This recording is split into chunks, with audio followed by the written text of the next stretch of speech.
Hi everybody, this is Miss Gibson. I'm going to read the next chapter, or part of the chapter, of The One World According to Humphrey.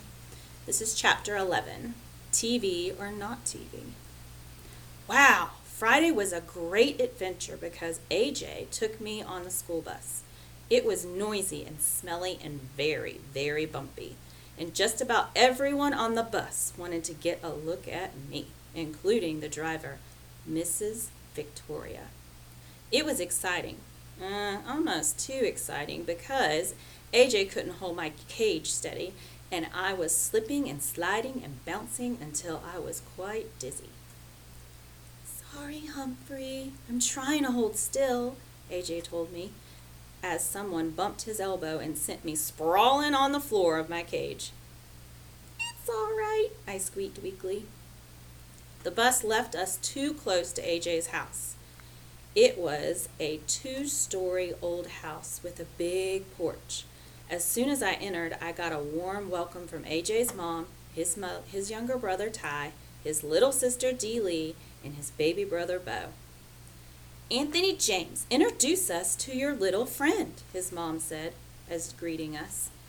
Anthony James? Everybody at school called him AJ. By his initials, or AJ. This is Humphrey, he answered. Hello, Humphrey, said Mrs. Thomas. So how was your day, Anthony? Lousy. Garth kept shooting rubber bands at me. He won't leave me alone. But you two used to be friends, his mother said. Used to be, until he turned into a jerk. Mom patted her son on the shoulder. Well, you've got all weekend to get over it. Now take Humphrey into the den and get him settled. Mrs. Brisbane called him Lower Your Voice, AJ, because AJ always talked extra loud in class. I soon noticed that everybody in AJ's house talked extra loud. They had to, because in the background the TV was always blaring. Now, every house I had been to so far had a TV. Even Miss Mack had a TV. I enjoyed some of the shows I'd seen with her. There's one channel that has nothing but the most frightening shows about wild animals attacking one another. I mean wild, like tigers and bears and hippopotamuses. Geez, I hope that's not our vocabulary test in the near future. Those shows make me appreciate the protection of my nice cage, as long as the lock doesn't quite lock. There's another channel that only has people in funny-looking clothes dancing and singing in very strange places. It makes me glad I have a fur coat and don't have to figure out what to wear every day. Mostly, I like the cartoon shows. Sometimes they have mice and rabbits and other interesting rodents, although I've never seen a hamster show yet.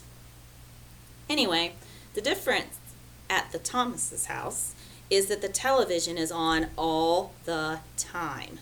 There's a TV on a table across the big comfy couch and a big comfy chair, and someone's always sitting there watching it. I know because they put my cage down on the floor next to the couch, and I had a very good view of the TV. I couldn't always hear the TV, though, because AJ's mother had a radio in the kitchen, which was blaring most of the time, while she cooked or did her crossword puzzles or talked on the phone. No matter what she did, the radio was always on. When AJ's dad came home from work, he plopped down on the couch and watched TV while he played with the baby. Then AJ and Ty plugged in some video games and played with Dad, watched. Dee Lee listened to the radio with her mom and danced around the kitchen. When it was time for dinner, the whole family took plates and sat in the den so they could watch TV while they ate. Then they watched TV some more. They made popcorn and kept watching. Finally, the kids went to bed. The baby first, then Dee Lee, then Ty and AJ. After they were all in their rooms, Mr. and Mrs. Thomas kept watching TV and ate some ice cream. Later, Miss Thomas yawned loudly. Oh, I've had it, Charlie. I'm going to bed, and I suggest you do too. But Mr. Thomas kept watching TV, or at least he kept on sitting there until he fell asleep on the couch. I ended up watching the rest of wrestling match without him. Unfortunately, the wrestler I was rooting for, Thor of Glore, lost. Finally, Mr. Thomas woke up, yawned, flicked off the TV, and went upstairs to bed. Peace at last. But the quiet only lasted about 10 minutes. Soon Mom brought Bo downstairs and gave him a bottle while she watched TV. When Bo finally fell asleep, Mrs. Thomas yawned, flicked off the TV, and blessed relief.